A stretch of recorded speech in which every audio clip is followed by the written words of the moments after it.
Hi all, welcome to competitive cracker. ഞാൻ അൽഫിൻ അബ്ദുൽ സലാം.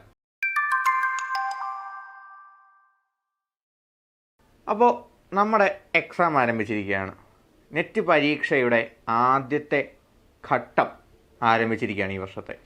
കഴിഞ്ഞ വർഷം ഡിസംബറിൽ നടത്തേണ്ടിയിരുന്ന പരീക്ഷ ചില സാങ്കേതിക കാരണങ്ങൾ കാരണം നീങ്ങിപ്പോവുകയും ജനുവരി 3 തൊട്ട് ആരംഭിക്കുകയും ചെയ്തിരിക്കുകയാണ്.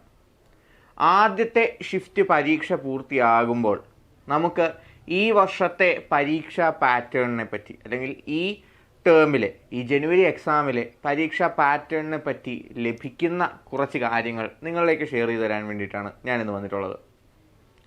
ഇന്നലെ ജനുവരി 3 എക്കണോമിക്സ് പരീക്ഷ വൈകുന്നേരം 3 മണിക്കുള്ള ഷിഫ്റ്റിൽ നടന്നിട്ടുണ്ടായിരുന്നു.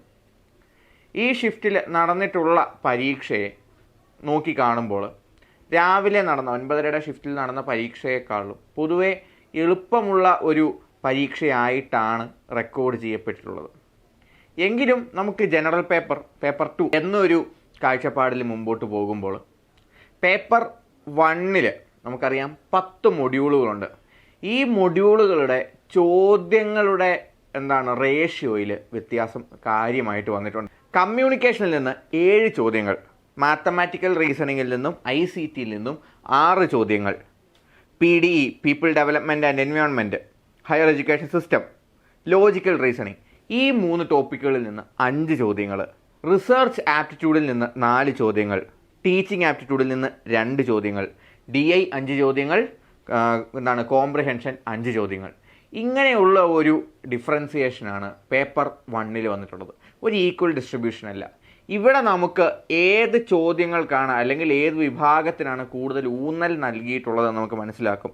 കമ്മ്യൂണിക്കേഷനും ICTക്കും പിന്നെ അതുപോലെ തന്നെ മാത്തമാറ്റിക്കൽ റീസണിങ്ങിനും മറ്റ് ക്വസ്റ്റ്യൻസിനേക്കാളും കൂടുതൽ മേൽക്കോയ്മ ലഭിച്ചിട്ടുണ്ട് ഈ പരീക്ഷയിൽ. ഏതിൽ? പേപ്പർ 1 കാര്യത്തിലാണ്. ഈ ജനുവരി എക്സാമിൽ അവിടെയും നമുക്ക് ബുക്സ് ആൻഡ് ഓതേഴ്സ് എഴുതിയിട്ടുള്ള ബുക്കുകളുടെ പേര് അല്ലെങ്കിൽ ഓതേഴ്സിൻ്റെ പേര്, ഫൗണ്ടേഴ്സിൻ്റെ പേര്, ICTയുമായിട്ട് ബന്ധപ്പെട്ട് വരുമ്പോൾ ഇന്ന കമ്പോണൻറ്റ് കണ്ടുപിടിച്ച ആളുടെ പേര്, ഇങ്ങനെയുള്ള ചോദ്യങ്ങൾ നമ്മൾ കാണാൻ സാധിച്ചിട്ടുണ്ട്. അങ്ങനെ കൂടുതൽ ഇൻഡെപ്തായിട്ട് പേപ്പർ 1 ട്രെയിൻ ചെയ്തിരിക്കുന്ന പോലെ, സ്ട്രക്ചർ ചെയ്ത പോലെ ഇരിക്കുന്ന ഒരു കാര്യമാണ് നമുക്ക് കാണാൻ സാധിച്ചിട്ടുള്ളത്. ഇതേ പാറ്റേൺ ഇതൊരു പ്രത്യേക കാര്യത്തിനാണ് സൂചിപ്പിക്കുന്നത്. ഇതേ പാറ്റേൺ നമുക്ക് പേപ്പർ 2 കാണാൻ സാധിച്ചിട്ടുണ്ട്. പേപ്പർ 2 നെറ്റിൻ്റെ എന്ന് പറയുന്നത്, നെറ്റ് എക്സാമിൻ്റെ ക്വസ്റ്റ്യൻസ് എന്ന് പറഞ്ഞു കഴിഞ്ഞാൽ it is divided into 3, 50, 30, 20 for paper 2. 100 ചോദ്യങ്ങളെ 50, 30, 20 എന്നുള്ള അനുപാതത്തിലാണ് തിരിച്ചിട്ടുള്ളത്. 20 easy questions, 50 average questions, 30 difficult questions. ഇതെന്തിനാണ് ഇങ്ങനെ സ്ട്രക്ചർ ചെയ്തിട്ടുള്ളതെന്ന് വെച്ച് കഴിഞ്ഞാൽ 50 confusing questions plus these 20 easy questions will assure net to you and your ability to crack this 30 questions എന്നുള്ളതാണ് നിങ്ങളെ JRFലേക്ക് എത്തിക്കുന്ന എലമെൻ്റ് എന്ന് പറയുന്നത്. ഈ 50 കൺഫ്യൂസിങ് ചോദ്യങ്ങളും 20 ഈസി ചോദ്യങ്ങളും 30 ടഫ് ചോദ്യങ്ങളും ആണ് നമ്മുടെ പേപ്പർ 2 സ്ട്രക്ചർ. ഇവിടെ ഈ കഴിഞ്ഞ തവണ, അതായത് ജൂൺ റീ എക്സാമിൽ നിന്നും ഈ ഇന്നലെ കഴിഞ്ഞ പരീക്ഷയിൽ വന്നിട്ടുള്ള വ്യത്യാസങ്ങളെന്ന് വെച്ച് കഴിഞ്ഞാൽ ഹാർഡ് ക്വസ്റ്റ്യൻസിൻ്റെ ഹാർഡ്നെസ് കൂടിയിട്ടുണ്ട്, ഈസി ക്വസ്റ്റ്യൻസിൻ്റെ ഈസിനെസ് കുറഞ്ഞിട്ടുണ്ട്, കോംപ്ലക്സ് ക്വസ്റ്റ്യൻ പാറ്റേൺസ് അല്ലെങ്കിൽ ആവറേജ് ക്വസ്റ്റ്യൻസിൻ്റെ ക്വസ്റ്റ്യൻ പാറ്റേൺസിൽ വ്യത്യാസം വന്നിട്ടുണ്ട്. പേപ്പർ 1 പേപ്പർ 2 ക്രൊണോളജി ക്വസ്റ്റ്യൻസ് ഒരുപാട് നമുക്ക് കാണാൻ സാധിച്ചിട്ടുണ്ട്. അതുപോലെ തന്നെ ബുക്സ് ആൻഡ് ഓതേഴ്സ്, പേപ്പർ 2 എക്കണോമിക്സിലാണെങ്കിൽ പോലും അവിടുത്തെ ഇമ്പോർട്ടൻ്റ് വർക്ക്സ് എഴുതിയിട്ടുള്ള ഓതേഴ്സിനെ പറ്റിയും ഇമ്പോർട്ടൻ്റ് ബുക്കുകളെ പറ്റിയുമുള്ള ബാക്ക്ഗ്രൗണ്ട് നോളജിൽ നിന്നും ചോദ്യങ്ങൾ ചോദിച്ചു കണ്ടിട്ടുണ്ട്. ഇങ്ങനെയുള്ള ക്വസ്റ്റ്യൻ പാറ്റേൺ ചേഞ്ചാണ് നമുക്ക് ഈ പ്രാവശ്യത്തെ പരീക്ഷയിൽ കാണാൻ സാധിച്ചിട്ടുള്ളത്. അപ്പോൾ എങ്ങനെയാണ് നമ്മൾ വരുന്ന പരീക്ഷകളെ ഈ ഒരു എക്സാമിൻ്റെ വെളിച്ചത്തിൽ നോക്കിക്കാണേണ്ടത്?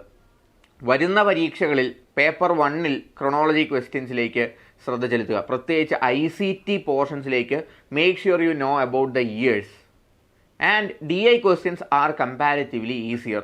അപ്പോൾ നമുക്ക് പേപ്പർ 1-ൽ DIയിൽ നിന്നും കോംപ്രിഹെൻഷനിൽ നിന്നും ഉള്ള മാർക്കുകൾ ഉറപ്പിക്കുവാനായിട്ടുള്ളൊരു സാധ്യതയും കൂടെയാണ് ഇവിടെ തുറന്നു വെച്ചിട്ടുള്ളത്. This is what we can get to know about the UGC NET which is going to be happening in our upcoming days. Paper 1 will not have an equal distribution of questions for the 10 units. And in paper 2, hard questions ന്റെ hardness കൂടിയിട്ടുണ്ട്, complexity കൂടിയിട്ടുണ്ട്, and easy ക്വസ്റ്റ്യൻസിൻ്റെ easiness കുറഞ്ഞിട്ടുമുണ്ട്. And there is a shift in question patterns of these 50 average questions. Exam നേരത്തെ പോലെ അല്ലെങ്കിൽ കഴിഞ്ഞ വർഷങ്ങളിലത്തെ പോലെ എളുപ്പമായിരിക്കില്ല. ക്വസ്റ്റ്യൻ പാറ്റേൺ മാറി വന്നുകൊണ്ടിരിക്കുകയാണ്. ക്വസ്റ്റ്യൻ പാറ്റേൺ ടഫായിക്കൊണ്ടിരിക്കുകയാണ്. ക്വസ്റ്റ്യൻ്റെ ഹാർഡ്നെസ് ലെവൽസ് കൂടിക്കൊണ്ടിരിക്കുകയാണ്. അതുപോലെ തന്നെ 6% നിന്നും 3% പേർക്ക് മാത്രം നെറ്റ് ലഭിക്കുന്ന ഒരു റിസൾട്ടിലേക്കായിരിക്കും ഈ പരീക്ഷയുടെ റിസൾട്ട് എത്തിച്ചേരാൻ പോകുന്നത്. അതുകൊണ്ട് തന്നെ ഇനിയുള്ള ദിവസങ്ങൾ നമ്മൾ പ്രിപ്പറേഷനിലേക്ക് കൂടുതൽ ശ്രദ്ധിക്കണം. കൂടുതൽ ശ്രദ്ധിക്കുമ്പോഴും ഞാനിപ്പോൾ നേരത്തെ പറഞ്ഞതുപോലെ തന്നെ കമ്മ്യൂണിക്കേഷൻ, ICT, മാത്തമാറ്റിക്കൽ റീസണിങ്ങുകളിലേക്ക് കൂടുതൽ ചോദ്യങ്ങൾ പ്രാക്ടീസ് ചെയ്യുക. DI പാസേജിൽ നിന്നുള്ള ക്വസ്റ്റ്യൻസ് മാർക്കുകൾ നഷ്ടമാകുന്നില്ല എന്ന് ഉറപ്പുവരുത്തുക. അതുപോലെ തന്നെ ഞാൻ നേരത്തെ പറഞ്ഞിട്ടുള്ള ആ ഇമ്പോർട്ടൻസ് അനുസരിച്ച് തന്നെ പേപ്പർ 1-നെ നോക്കിക്കാണുക. പേപ്പർ 2-ൽ നിങ്ങൾക്ക് ഇതുവരെ നിങ്ങൾ നെറ്റ് എഴുതുമ്പോൾ കണ്ടിട്ടില്ലാത്ത ചോദ്യങ്ങൾ ഫേസ് ചെയ്യാൻ സാധ്യതയുണ്ട്. അതുകൊണ്ട് തന്നെ നിങ്ങൾക്കൊരു നിങ്ങളുടെ ടോപ്പിക്കിനെ പറ്റിയുള്ള നോളജിൻ്റെ ബാക്ക്ഗ്രൗണ്ട് ഇൻഫർമേഷൻസിൽ നല്ല രീതിയിൽ നോളജ് ശേഖരിച്ച് വയ്ക്കുക. കാരണം ഇൻഡയറക്റ്റ് ക്വസ്റ്റ്യൻസ് വരാൻ സാധ്യത കൂടുതലാണ്. ഡയറക്റ്റ് ക്വസ്റ്റ്യൻസ്, അതായത് ഈസി ക്വസ്റ്റ്യൻസിലെ ഡയറക്റ്റ് ക്വസ്റ്റ്യൻസ് കൂടാനും സാധ്യതയുണ്ട്. So I wish all the very best to all the people who have written your NET exam on 3rd January. I hope a very good result awaits you. And also, I extend my warm wishes and wish you all the very best luck for your upcoming exams. ഈ വരുന്ന 7-ാം തീയതി ഇംഗ്ലീഷും കൊമേഴ്സും നമുക്ക് exams നടക്കുന്നുണ്ട്. എല്ലാവരും അതുപോലെ തന്നെ എല്ലാ ദിവസങ്ങളിലെയും എക്സാം എഴുതാൻ പോകുന്നവർക്ക് എല്ലാവിധ ഭാവുകങ്ങളും നേരുന്നു.